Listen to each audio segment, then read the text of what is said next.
let me go ahead and start recording. Actually, I forgot. So yes, in today's session, we will do a little bit of recap on what we have learned so far and how we can actually use the things that we have learned. And I'll give you guys some of the examples, right?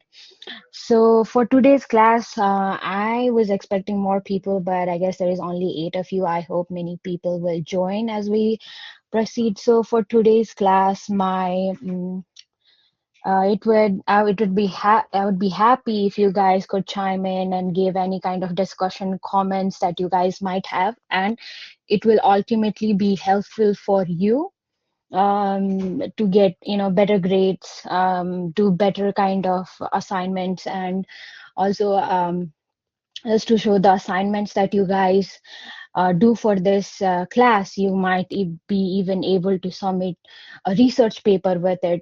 Today, I'm not just going to show, like, we're going to look at some of the NLP techniques, right? So, I hope that, you guys will work hard in this project and actually submit this project that you have done somewhere good. So, yeah, please keep the discussion going. You have any question, concern, anytime, raise your hand. Please feel free, right? So please, let's have this a very interactive session. We're just 8 of us, 9 including me.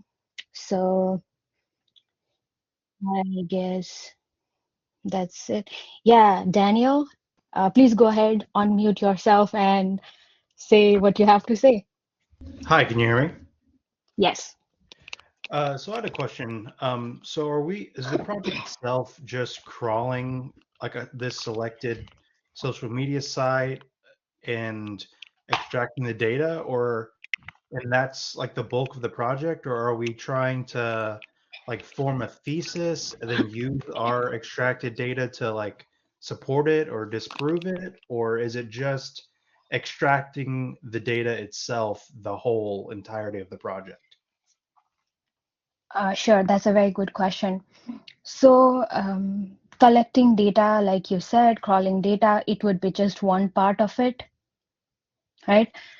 In your proposal, you would suggest us, like, I'll go over it today as well. You'll go over what data you want to use and how are you planning to collect them. And once you have them, we would actually like you to do some kind of analysis, certain that we might discuss today or we might have discussed in the past, and what can we learn from it. So it's not just scrolling the data, it would be more than that. We would love to see some research questions. How did you find answer from the data that you have collected? It's more like that. Does that answer your question? Yes, thank you. Perfect. Thank you, Daniel. Do we have any more questions?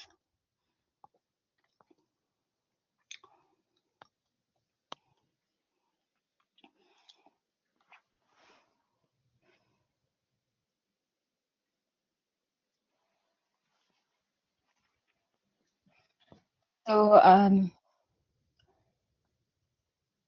uh, actually, I am not sure, but I think it's an individual project.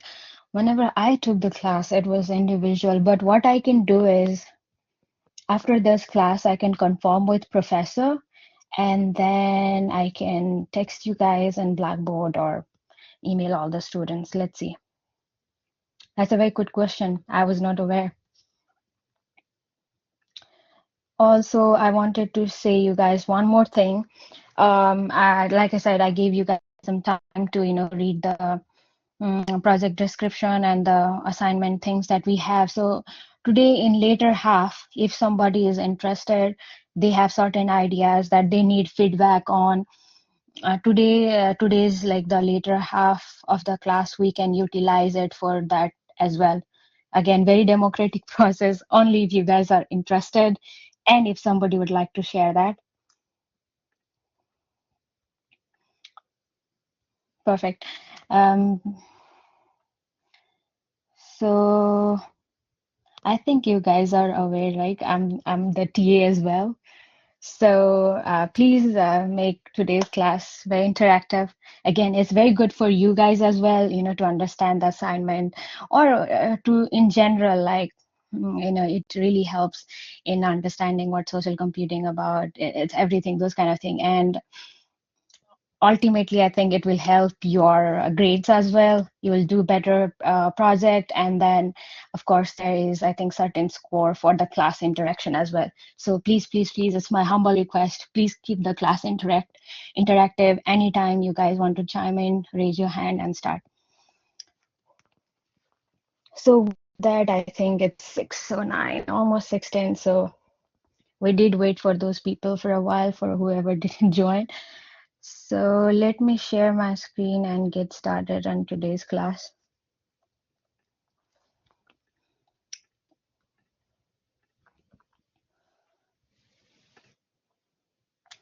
So is my screen visible? No?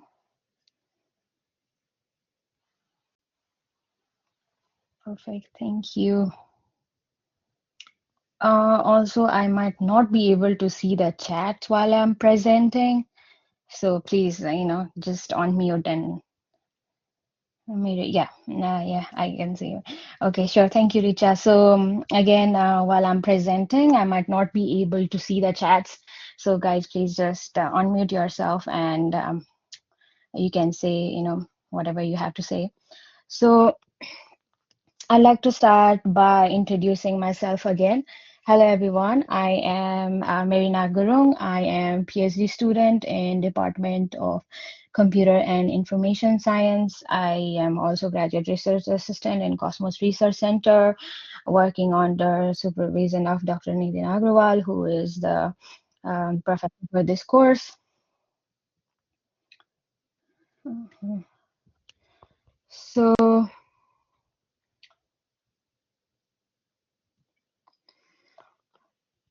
for today's lecture, we have, okay, I keep on getting this man.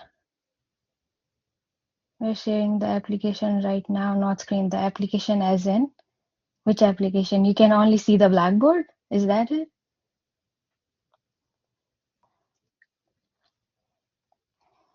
Let me try again. I might have selected the wrong screen.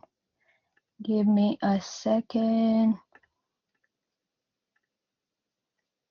Okay, is it visible now? Yeah, you can see the No, slides that's now. a yes or no. Okay, perfect. Thank you. No way, you guys didn't miss anything. It's just a starting slide. So anyways, so the title of today's presentation is Understanding Online Voices, NLP Insights from Social Media Data. So, like I said previously, we would start by understanding or, recapping what have we learned so far. So again, everyone, please go ahead and share what have we learned, like what is one thing that you would say in this course that you have learned that you would like to use or that you found interesting, just sort of recap. And as we move forward, I will kind of give you guys example on what can we do from the things that we have learned so far, right? So yeah, please feel free to share.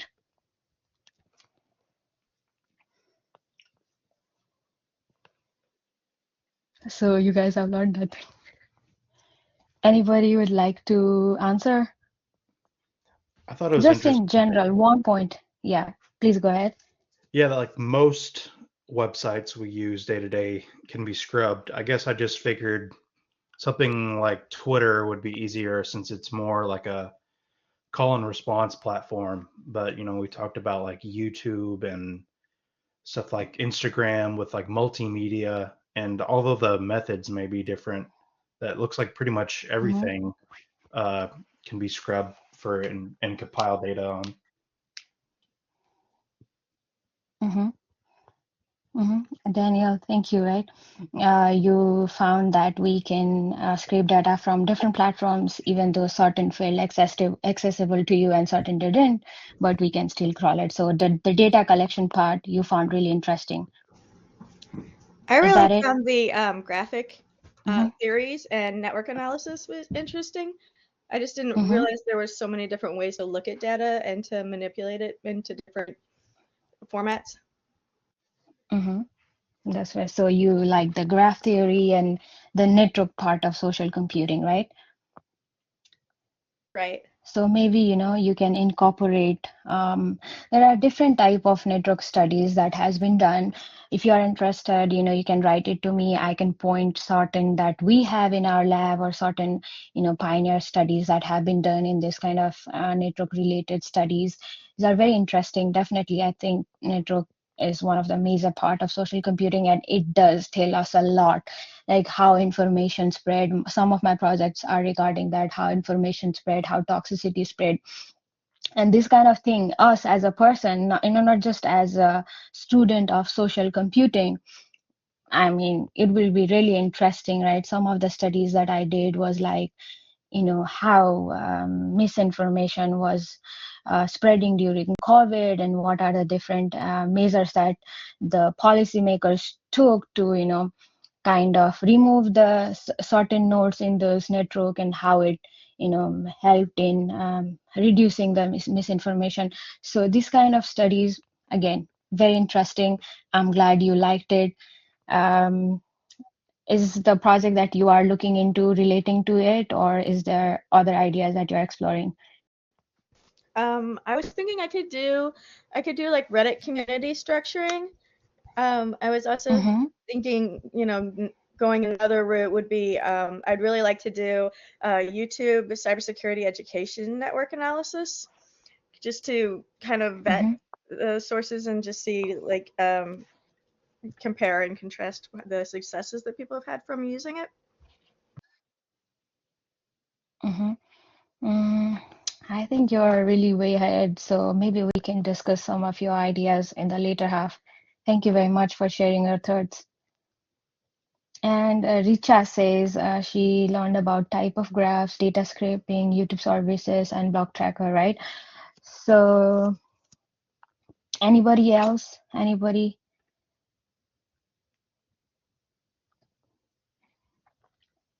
I think that pretty much sums up what we have studied so far. Is it? Or is it not? Like, is there any other things that we have learned that somebody would like to add? And I mean, we looked at specific tools and how to use them, so that was helpful. Yes, the block tracker or the AP file also, I think you guys learned. Yeah, I both. think that we learned many tools. The block tracker. Yeah. There will be one more class on block tracker, which is very similar, but then it looks at YouTube videos. So you were, I think, interested in that platform, right? So, hopefully there will be upcoming classes that will be more interesting for you. So yeah, now that we have recapped what we have learned, let's move on to today's more detailed presentation. So the first thing I wanted to share with you guys is, why do we even study social media data, right? For doing anything, there is always a motivation. So uh, we studied that we know we can do data collection, and we even saw certain tools from the data we have collected. What can we do? This, that, and maybe today we will learn further. But first thing comes, why social media data? Why not other kind of data? And there are a couple of reasons. Again, I have just discussed 5 reasons. There are many reasons. And I think these are actually pretty intuitive. So I'll go over it quickly. The first one being the volume of the data. So I don't know how many people are in internet today. I think like 6 billion. I don't know. It's a certain billion people are on social media, which naturally creates a lot of a lot of traffic in social media, so that's why the volume is huge. And traditionally there were other ways to gain data like the surveys, but again the same problem.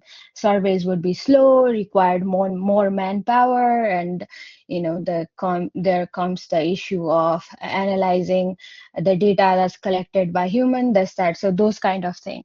So one of the reason to use social media, it solves the problem, is use data easily. Again, goes to another point, the fourth point, the ease and low cost of collection.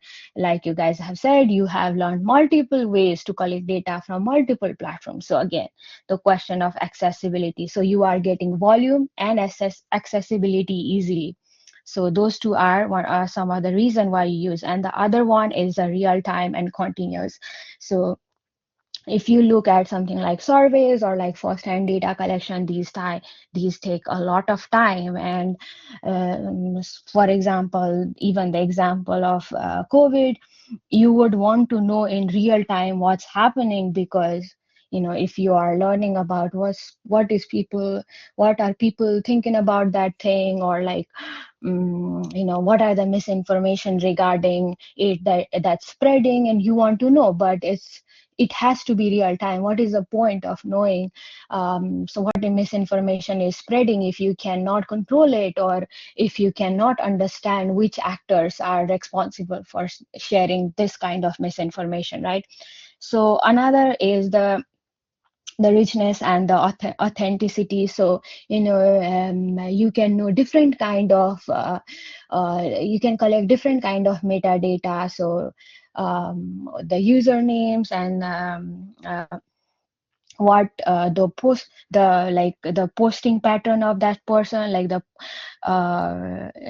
posting frequencies, those kind of, you can literally create a profile for a person on this online persona that the person has. And naturally, the person will share variety of the information, like relating, you won't just post about COVID or the or like some kind of war happening. You'll talk about many kind of data and many kind of topic, and it will naturally create data for many type of thing. And you can sometimes study about geopolitical issue if you are interested. You can study about technical stuff that you might be interested, like there is new model that you want to talk about, that you want to study about, right? So there is a lot of variety in the data. And the last one is the ecological validity. So the data, it is created in natural environment, it's not simulated or any kind. There are many studies that has now started using LLM for different kind of simulation of data. I myself have been using some of the models for creating some network. But this kind of data that we get, again, it's a real world data, and it's reflection of what we have in society. So that are some of the reasons that why we use social media data, right? Now I gave you guys 5 examples of the motivation behind using social media data. However, there is certain drawbacks as well. So can you guys go ahead and share what could be different type of drawbacks that we can face while using social media data for different analysis?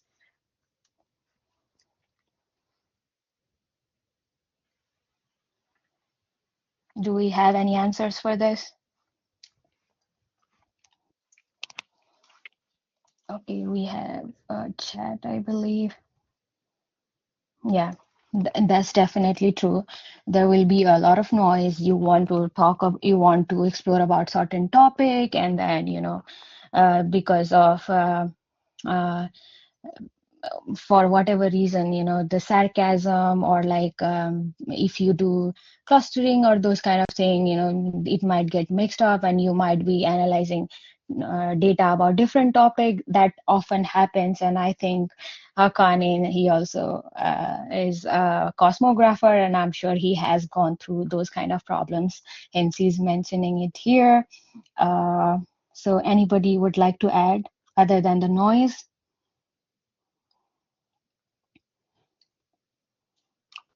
I guess just data quality. exactly.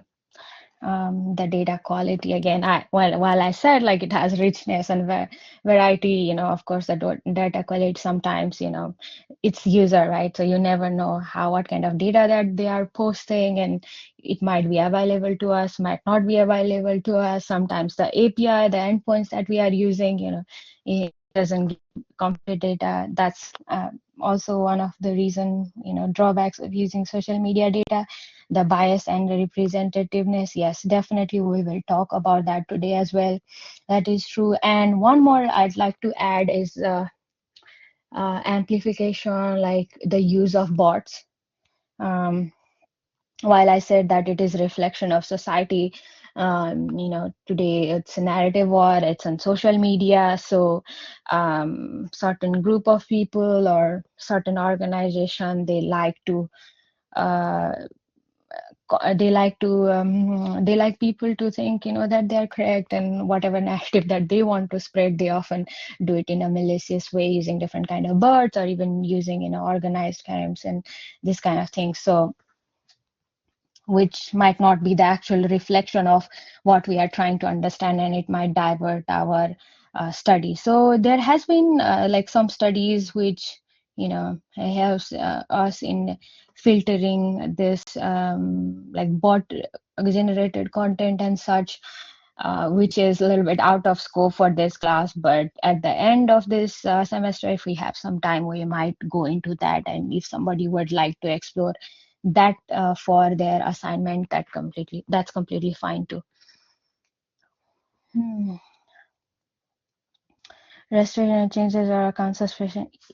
Uh, how much you can.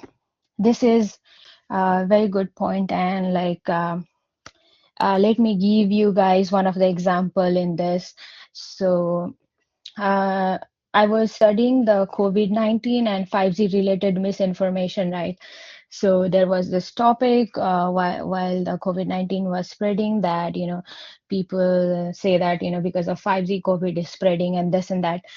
That happened in 2020 to 2022. I believe there was label data. So that's why I wanted that particular data. There is open source. Actually, it's called something like Waco or something. You can easily find it on Google Scholar. So they had given. So most of the time, what happens is when you want to give, and you guys also can use this. Open source data that you find online. Okay, it's not like we taught you to how to do data collection, so you have to do data collection. There are certain quality open source data that you will find, but the thing is, most of the time these data are dehydrated, meaning that you will only get tweet IDs, you won't actually get the content. So certain things that you want to do, like you want to analyze whether what sentiment it was, or what emotion it was, those kind of thing. If you want to do that, you have to rehydrate that, and you can do that with different tools, like maybe Apify, or for some like YouTube, you can always use their API. But the thing is, because it was misinformation, going back to the COVID-19 and 5G thing, many tweets were already removed by the user, flagged by the platform. That's why it was removed for whatever reason.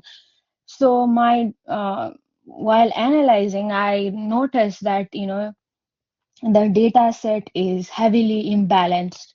So yeah, thank you, Anne, for pointing that out. One of the major drawbacks. So like if it's real time collection, then it might be helpful, otherwise not. And again, you talked about the APIs, the rate limits, and those kind of thing. That's also very real. Some of the actors in API, they tell you that you are bot, or you are hitting rate limit, this that. That's a very good thing that you have pointed out. Thank you very much. Also, I hope you guys are liking the class. I'm sorry if I'm being too descriptive. I just wanted to give you guys examples so that it's helpful for you. Also, before I move forward, I am getting very good answers. So I wanted to interrupt and ask if anybody's have any experience of past experience where you have worked in certain project that is relevant to what we have been discussing and what we're discussing now. It just gives me idea of how much in depth I should go, like how simpler it should be or how advanced it should be, if I have certain idea like what you guys have worked on in the past.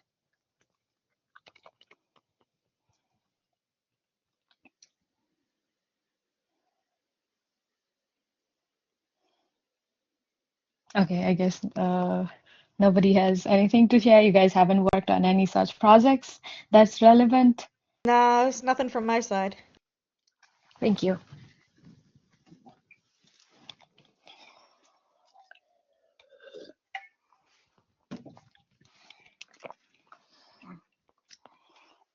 So we looked at motivation and drawbacks of using social media data, right? So I'd like to start by giving one of the examples. It's called a shift in sentiment regarding migrants in Europe. So this is one of the paper that Cosmos did in yeah, it's from 2018. So it's been a while.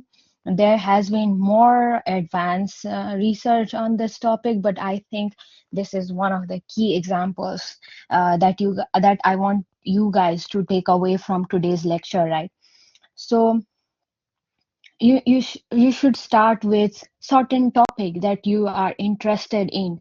Well, it's not a machine learning class, so you wouldn't be like, if it was machine learning class, you'd rather look into like how can we better extract sentiment, what models we can use, and what can we make better, and what is the data, and how can we train test those kind of things. But since it's a social computing class, I want you guys to take certain topic that you might be interested in and see what might be relevant to study in this one. So this is a very good example, right? So in Europe, what happened is, I wanted to share one more thing, but it's not here. So in Europe, what happened is until 2015, in 2015, the asylum seekers, they were actually comparatively less according in comparison to 2016. But as soon as 2016 happened, I don't know what happened. Maybe like there was some kind of government change, certain kind of policy change. The uh, the approval of the asylum seekers, their rate got more. So that's why, that's one of the reason how this thing started. However, I think you guys know there was the 2015 Paris attack, and again, just I think right now the general immigrant crisis, I think you guys are aware, hopefully it's happening everywhere. So that's why also it's very relevant. So what happened is, if you can see on the left, I have added kind of like a posting frequency chart here. So until May of 2015, if you see both the sentiments, just two sentiments we are looking at here. And also, if you guys are interested to read this paper, I have added the citation here. I will make the slides available after the class. So after 2015, May of 2015, until May of 2015, both the sentiments, they are, working together, they are equal. But if you look at it, after this one, the uh, positive sentiment has increased, the negative sentiment has also increased, meaning that the general conversation about the migrants also started. And um, while on June 2015, the positive sentiment is the leading one. However, certain, because of different events, which also in like the Paris attack, just the crisis of not getting job, food crisis, those kind of things. By January of 2016, the negative sentiment is increasing in comparison to the positive sentiment. It's winning actually. So what happened is people were blaming immigrants for a different kind of thing, like like racism. It all exists, but then I don't know it's the actual reason or not. Actually, it's not validated as well. People have blamed immigrants for it, and there were certain like cases like robbery and those kind of things, which were again not proved, but then again people blamed immigrants for it. So within a span of not even proper year, the sentiments in Europe completely flipped toward the migrants.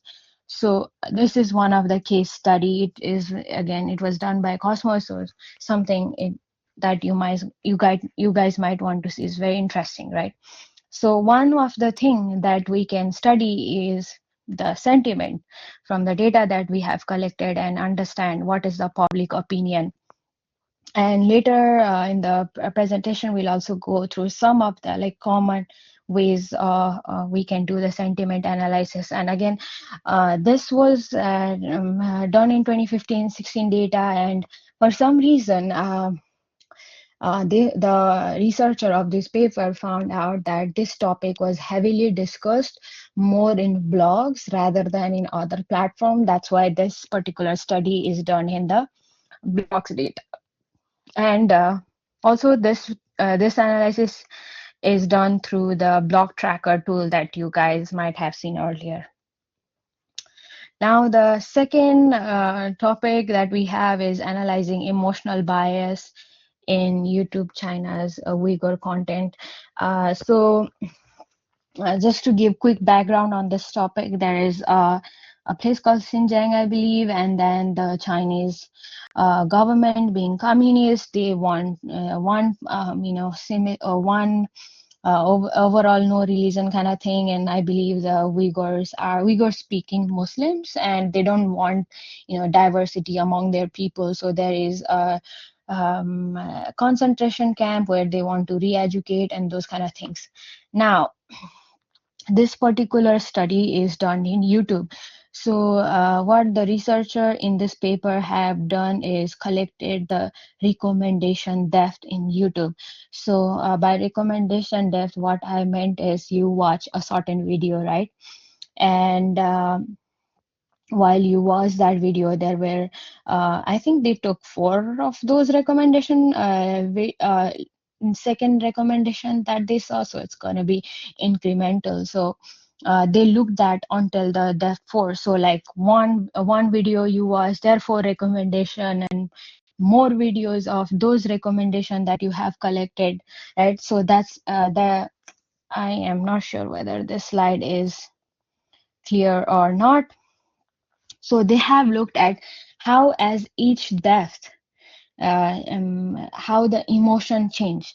And what they have found is that the YouTube algorithm, some of you mentioned that, it mostly likes people to push towards the positive one. They are moving you away from negative emotion. So while looking at the first depth, they are saying that, uh, those are negative, then eventually when you go on to the later depths, it's more joy and surprise. So they say that the first finding that they said is seed video shows strong negative emotion, fear, anger, and disgust. So the video that you start with have kind of leading emotion, fear, anger, and disgust.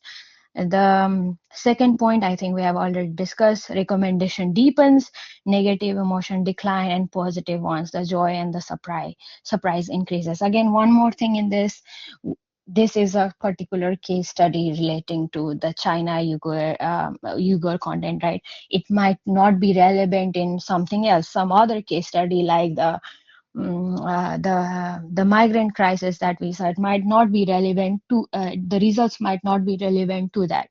So another thing that they saw was emotional drift was clearer in video description than in titles. So for this, I believe that the description are better representation anyway.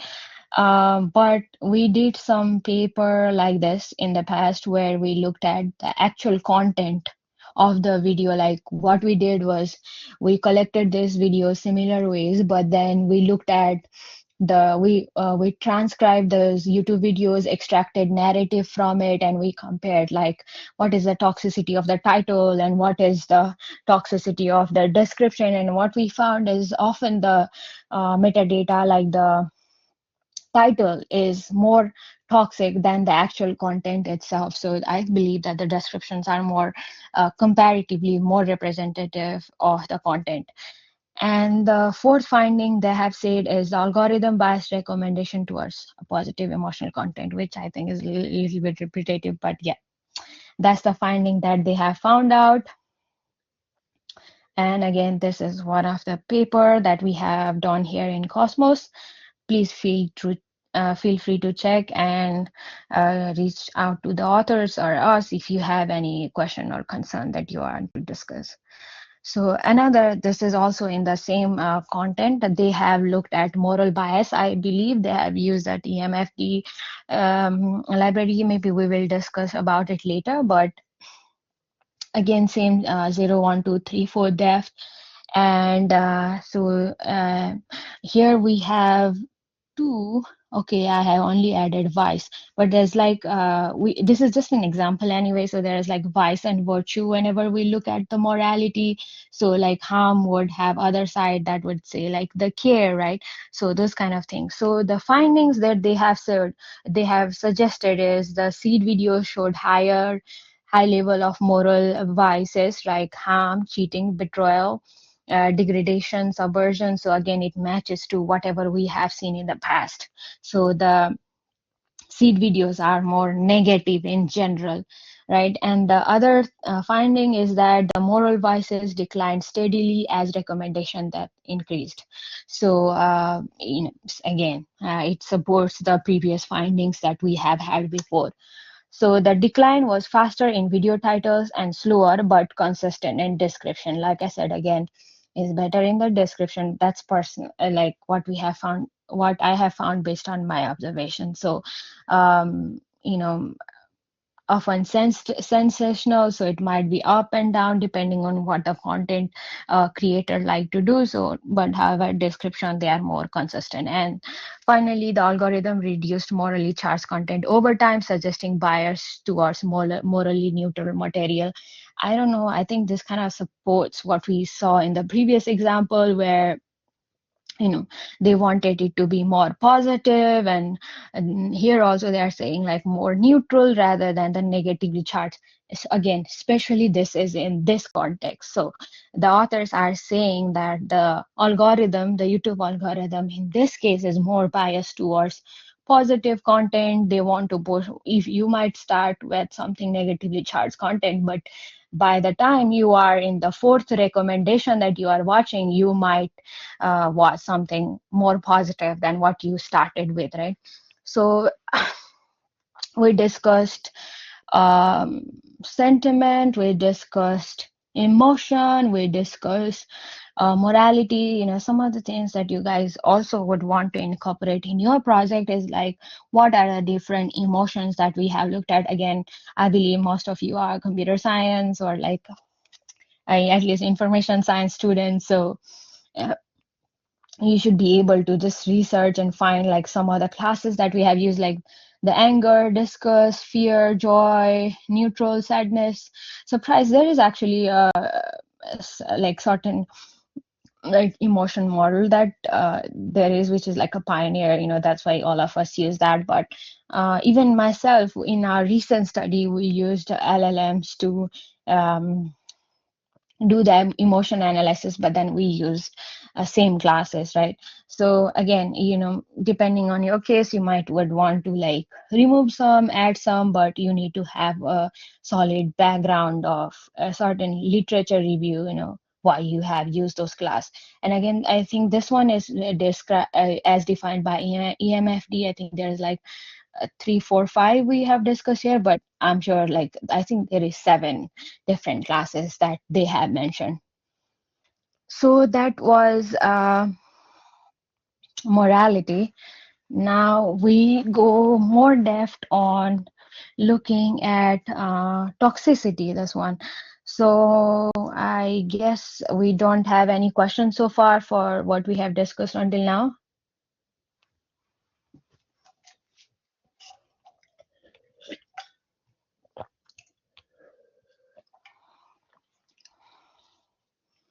I guess not. So this is one of the research that we have done. and it is done in subreddit that says no new normal. I think this one is the anti-vax subreddit. That's what I'm guessing. I think whenever I um, studied this paper, read this paper, it's been a while. That's what I think.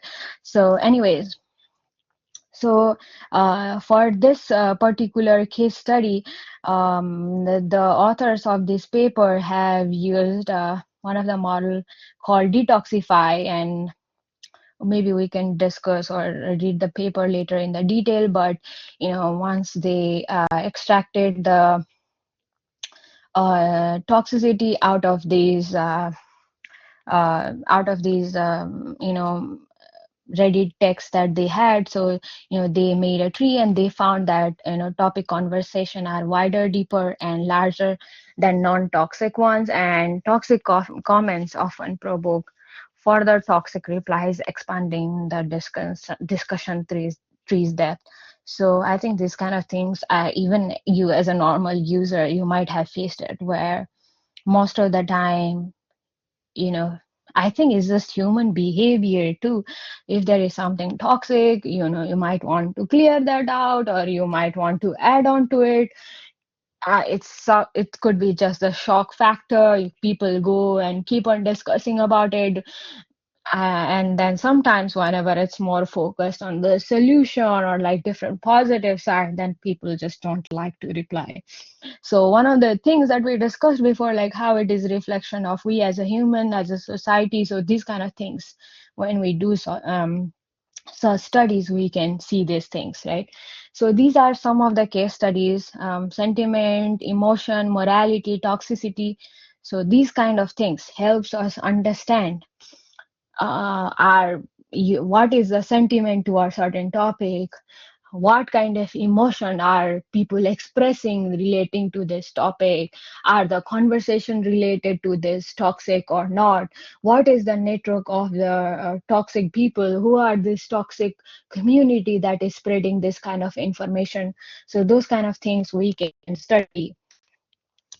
So once we have studied these, maybe we would want to go to more depth and look and identify certain themes, right? So within the let's say, okay, this one is example of COVID-19 misinformation themes, but like anything, right? Relating to the Russia-Ukraine, I think one of the study that I did, I found that there were two relevant narratives that was on Telegram. So two relative, like two different themes that I found. One of them was how US is being portrayed as the aggressor, and they are meddling in the business of South Asia, there's that. And the other one was how China is trying to control those kind of. So two competing themes.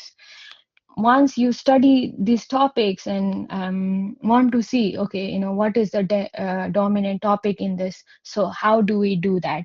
So one of the way that the author of this paper have used is the LDA. So what they have done is, in the COVID-19 misinformation themes, I think this one is on block 2.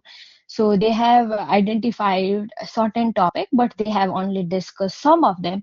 There is example of topic 10 and 12 that they have given, and here is certain description. So topic 10 describes the narrative related to Chinese government and its responsibility in the spread of the virus.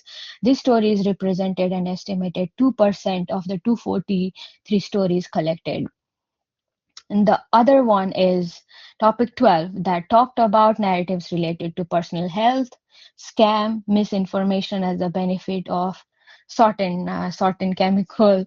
This stories represented an estimated 2% of the 243 stories collected. Again, same thing. So they collected 243. Now I'm sure it's on the blogs. So again, there were two themes that they have found, and what they have done is, you can see, at the topic 1, which was about the Chinese government, which on 2020, if you look at it, March 2020 to March, it was on high. However, as the COVID-19 proceed, the conversation about it eventually died down. Similarly, the topic 12 that talked about health and scam, it was always overall fluctuating. I think depending on the progression in real life, there were new schemes coming on, like a different kind of insurance. I think that was just in Asia. I don't know if you guys are aware of it, but there were different things relating to vaccine and different, like you should do this, you shouldn't do this, so those kind of things related to the health. So, and also I think there were certain scams as well, like people are, I think, win home or those. So there were certain scams spreading as well. I clearly remember. So those kind of things, it's always ever evolving. However, if you look at topic 10, it just started very high and then it eventually died down in comparison to the topic 12. So they have discussed two other topics. The topic 17, again, I don't know how Donald Trump ended up here, but it talks about the narrative related to responses of the Trump and his administration. The story is represented 2%. So again, looks like all of these are equal. Oh no, actually not. The fourth topic that they said is the topic 18 relating to the involvement of Bill Gates in various conspiracies, mostly like to vaccines. Again, this was 4%. So I think this kind of give you guys example, right?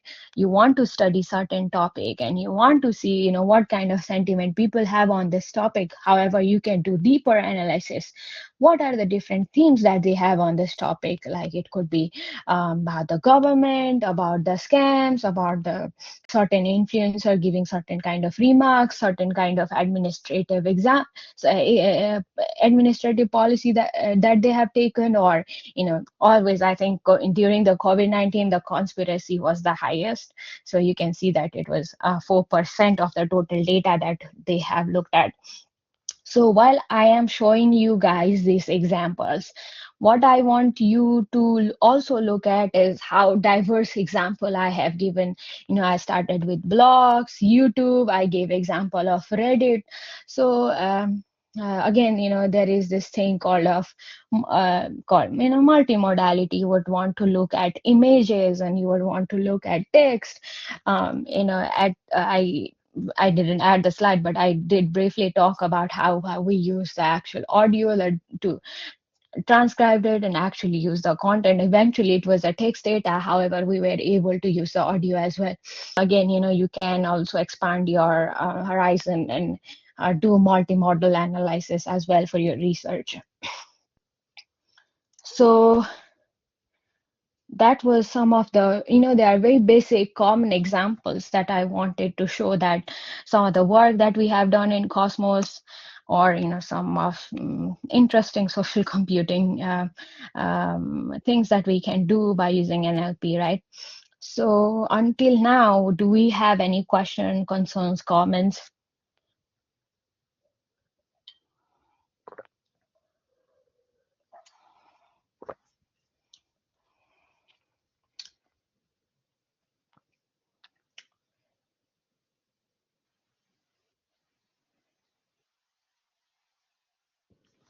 Thank you.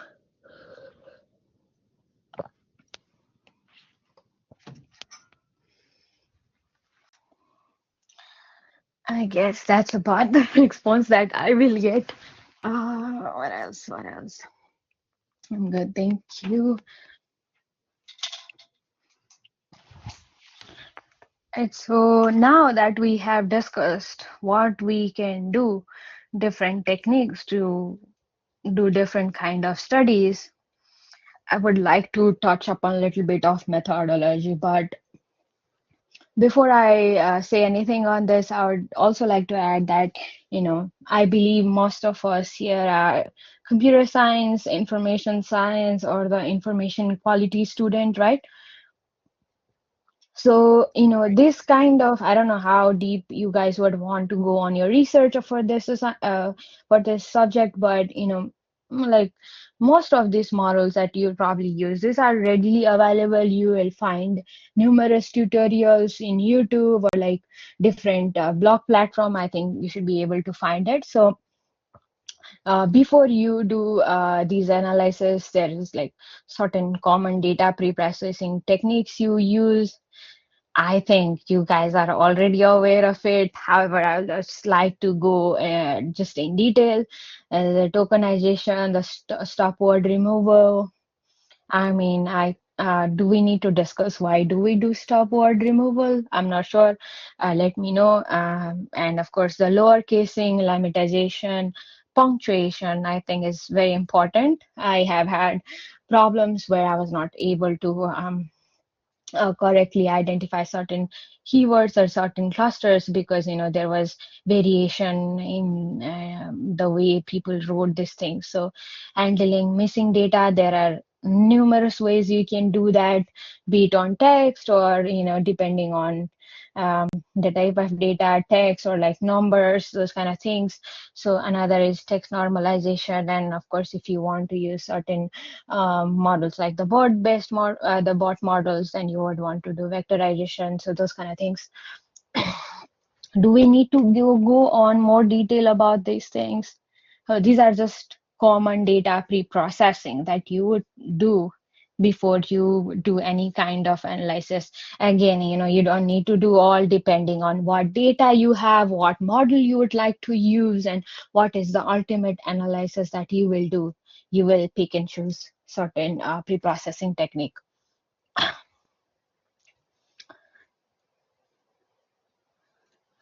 We don't have any question currently. So first thing we looked at was sentiment extraction. There is a couple of ways that you can do.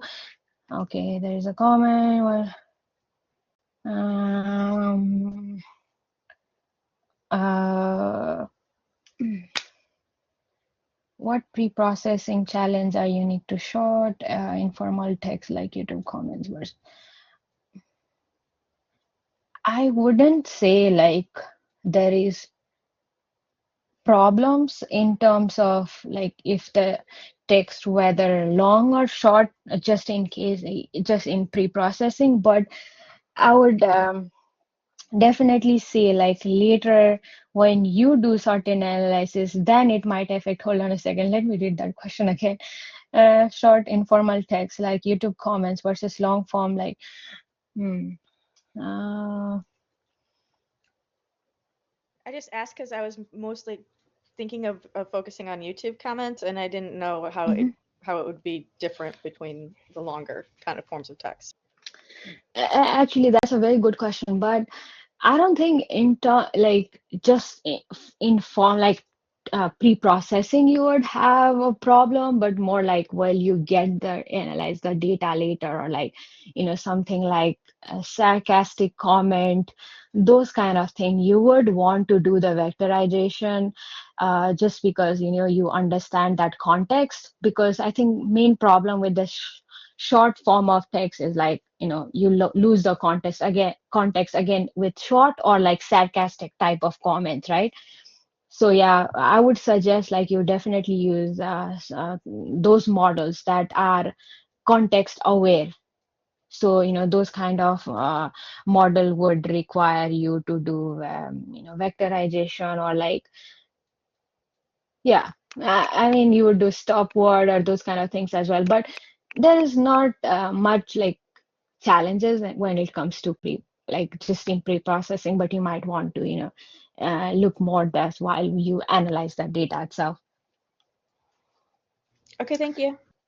Thank you. So there's a couple of okay, three ways that I have highlighted that you can do the sentiment extraction. The first is the lexicon based. I think these are more used in the past. Most likely there will be certain words that you say like you have like positive or negative, and you would have bag of words that would define the positive sentiment, and other would be like certain words that you would define as a negative. And if those kind of words are present in that text, or the content that you are analyzing might be identified as such. However, I think we all understand that these kind of models are far gone. I know some people still like to use it, but not necessarily in computational social science. um, I think is pretty much self-explanatory why this kind of this model kind of doesn't work. Like especially while analyzing social media, where people like to be sarcastic and um, sometimes using certain bad words might not necessarily mean that the content might be negative itself, and it kind of relates to what she's just said right now as well. Like, yeah, because of the context or because of such things, the sentiment might not be correctly identified. Okay, so the another one is the machine learning based models. So there are different, actually, I've just mentioned, two, like here it's a logistic regression and the SBM. Again, there is numerous models that you can use. Some might be good, some might be bad, depending on it. So what you would essentially do is you would have different features, and depending on those features there will be certain label, and you would train your model on this. So if this are there, then it's this or that, and you would be able to correctly classify whether that is a positive content or negative content. And the final one is the deep learning based, like the BERT and those kind of things. Like there are different uh, pre-trained model, I think robota, those kind of things. Those are bird based, but yeah, like some actually I think the robota is actually trained on the short take, so it might be helpful. Short, I believe Twitter data, but I'm not sure. You guys might want to explore that. It's been a while I have used those models, so those kind of things might be helpful for doing sentiment extraction, or like identifying extraction sentiment of that content. Another is the emotion that we have discussed. Like most of the things that we have already discussed, like the one first, second, and third point, and even the fourth one, like the BERT and robota, yeah, those kind of things we discussed. So there are certain papers that we have worked on, like um, using this LLMs as well, where you could use images and the captions to actually extract the emotion of the content. So, you guys can definitely explore that. I think like there are different open source LLM models, like I think the DeepSeek one, or I think there are various. So you guys might want to explore that as well. That's a very good example how you can use multimodal content to extract emotion from it. So yeah, that's that on this. Pretty much same, I think. Yeah, even the morality is pretty much same. What I would just add is the EMFFT dictionary, which is like a pioneer for understanding morality. I think it's more done by like the sociologists, and what they have done is identified different moral foundation. There's like care, harm, fairness, cheating, loyalty, betrayal, authority and subversion, purity and degradation. So no matter what kind of model that you use, most of the time, whenever we look at morality, these are certain class that we look at. So that is that. On the toxicity, again, similar models. Also, I should have discussed more about certain tools and APIs that you can use for the studies that we just um, discussed about. However, I didn't add in the slide, but we can always get back to it on the emails. So for the toxicity is pretty much similar. I think especially for toxicity, the context awareness is really important. So uh, for this, I have not used a Perspective API, but I have definitely used the Detoxify. It's open source neural model that predicts categories like toxic, threat, insult, or identity attack. I think it even goes into deeper, like what kind of toxic. Yeah, I think the threat and insult, but like there is more depth if you look into this model. This um, yeah, models. And then I think this Detoxify, they have given certain APIs and you can easily use it. So another is the Perspective API. Google Jigsaw again provides toxicity score from the text. So, if you want to look at multimodality, you might even generate captions and see how these kind of models work. And maybe, in future, if you want to make this kind of toxicity, understanding toxicity kind of models better, to look in, get like, multimodality of the input and help make better the algorithm, sorry, the model. So that was that. And another thing that we have is the LDA. So we looked at identifying common themes, right? So how do we do that?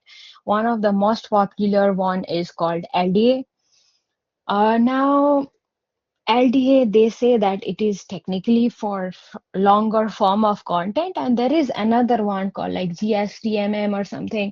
You guys can, do one Google search and you'll find it. But LDA is one of the most common. So like you say topic modeling, and you basically find LDA. Again, like I said, mostly for long content. However, there is other model for short as well, but I have seen people use it for short content as well.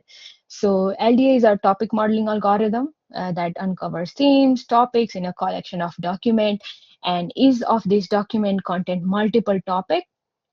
And this topic could be about this topic could be covered by using different words, which is natural. And then what do we do is LDA assigns these words in a document to topic, and for each iteration, LDA checks how likely it belongs to that topic based on a couple of things. The first thing is the proportion of that topic in that document. So the concept of TF-IDF comes in place, like, after like repetition of certain words, or like certain times, like the words like the, those kind of stop words that we usually filter out.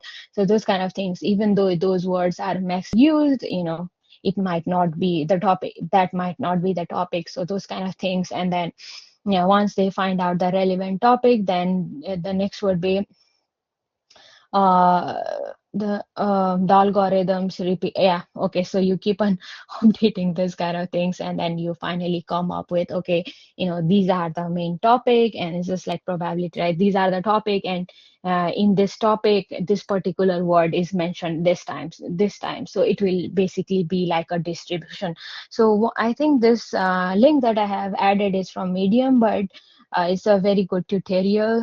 It's in the link that you guys can see. If you are interested in exploring different topics and so different content, then it might be really helpful. So now that we have discussed, would you guys like to discuss any project ideas? Like I said, at the end of the presentation, I would love to have this, but if you guys are interested, let's go ahead. Otherwise, I can shortly talk about my project that I'm doing. I'm not gonna go in detail, but I just want you guys to consider certain thing before you do your proposal.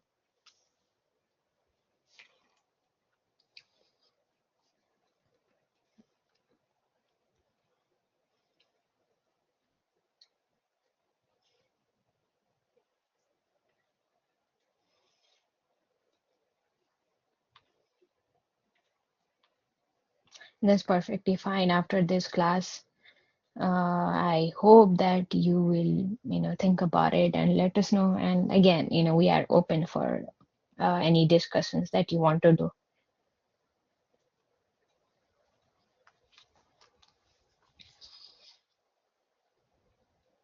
Anybody else would like to discuss that project? This might be very good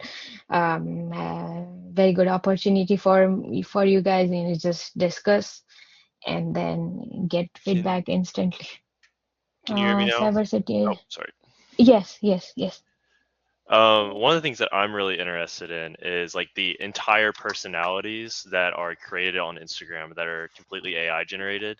So like they'll like take like one face and then have them playing like tennis or something and say they were playing at like the World Open.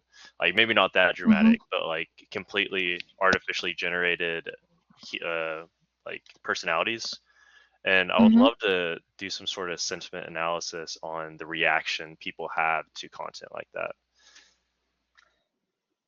So you would like to analyze image and see like how people react to the animated like AI made content. Is that primarily it is what you're saying? Yeah. About, Okay. I think about I think that's very interesting. Again, please figure out how to collect the. I think you have learned, but Instagram image, and you would also want to consider like privacy and such things. But I think most of the time those profiles are public, so that should be all right. Yeah, I think that's a very, relevant and very interesting topic that you have. Thank you for sharing. And another we have is I'm thinking about looking at how cybersecurity education spreads on YouTube, like which creators really drive awareness about things like phishing, online safety, passwords, and I'll probably pull data from YouTube API and look at the comments too. Maybe use some of the tools we have to see how people are reacting. Then I want to map out the connections between channels and audience. I want to map out the connections between channels and audience and Jeffy to see who's kind of at the center of the conversation. So, and the first half makes complete sense to me. However, can you please talk about like the last half? Then I want to map out connection between channels and audience in Jeffy to see who is kind of center of the conversation. So is it like you want to look at channel and commenter network where you would say like this channel and this is kind of people are talking, and this channel is working as the bridge. Is that something similar what you're trying to do? Yeah, so like after I collect the YouTube data, looking at things like the video titles Mm-hmm. and descriptions and comments to see what they're actually saying, I'd like to run some sentiment Mm-hmm. or emotional analysis to figure out if people are Mm-hmm. responding more positively to certain topics. If I don't know if that's too big for this project though. So I mean, like if No, it's just no, the first part, great, I'll do the first part. But I just thought if I could no, use I Jeffrey think. to map out the Mm-hmm. connections between the creators and the audiences, then I could see what channels are really central in spreading cybersecurity awareness, which is what I'm advocating to do all the time. So it's just my own passion. That's perfect. The first half, I think, is totally doable. You would use certain keywords related to this. Again, I would also suggest, I might have forgotten to say, like, please be very careful while selecting the data, right? I think you'd probably collect the data through certain keywords. Please be very mindful while using those keywords. And then once you do collect those videos, right?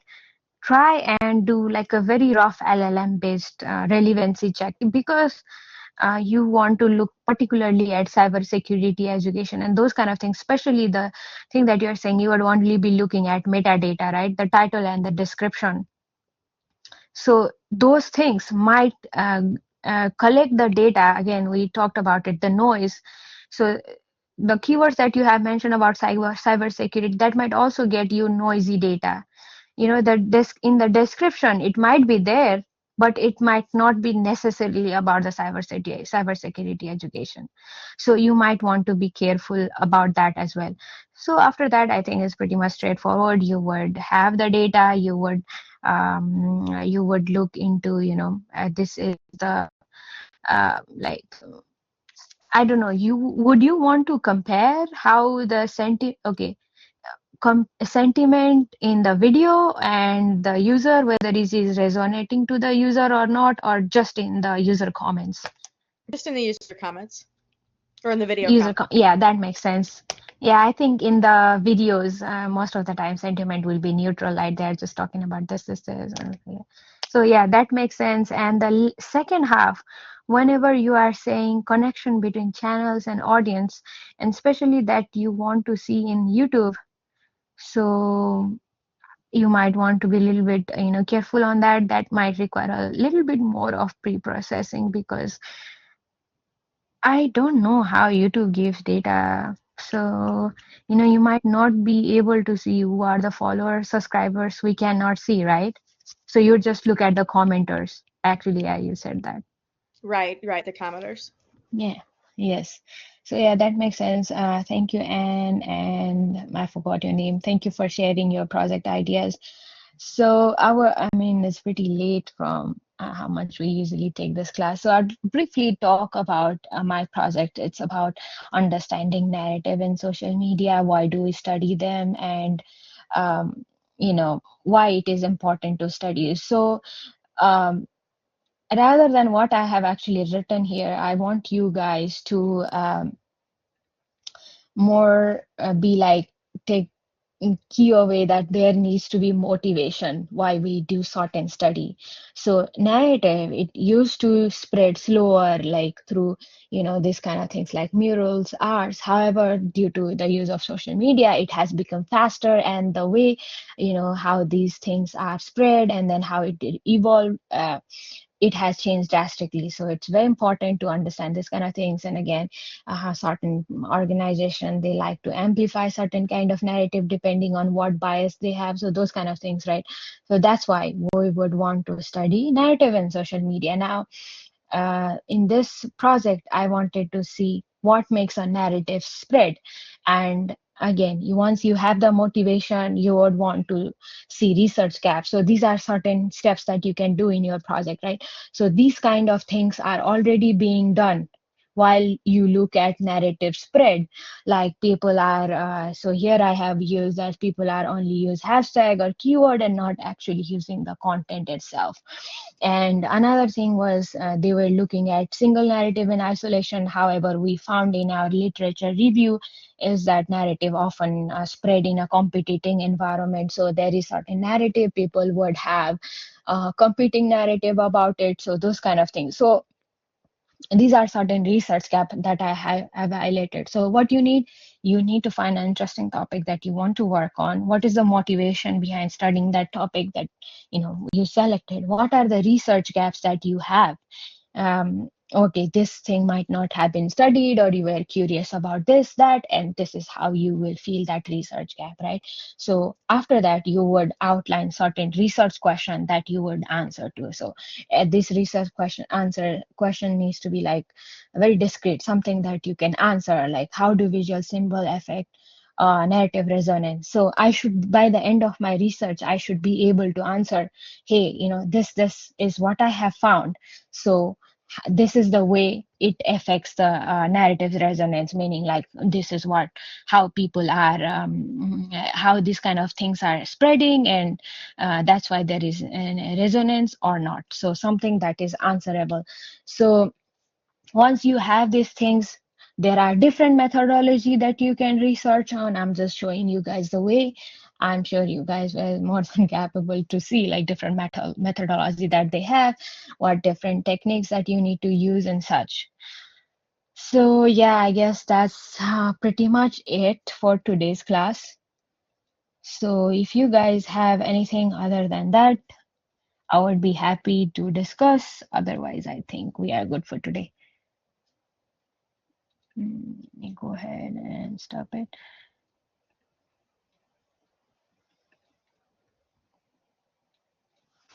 Do we have any other question, concern about today's class? Okay, people are leaving, means I think we are good. Thank you very much for attending today's class, everyone. Yeah, I just wondered, like, do you think that Mhm. I'm kind of to the point where I can go ahead and submit my proposal? Like, I can, what I've discussed today would be appropriate. With that? I think, yeah, Okay. I think that's very appropriate. And also, uh, you know, whenever you guys do this kind of research, please make sure that it is, related to social computing, which your case is. So I think, yeah, that's very good start. Thank you for sharing. Very good. All right. Thank you. Thank you. Thank you, Richa. I think that's all. Thank you, everyone. Have a wonderful night. Thank you.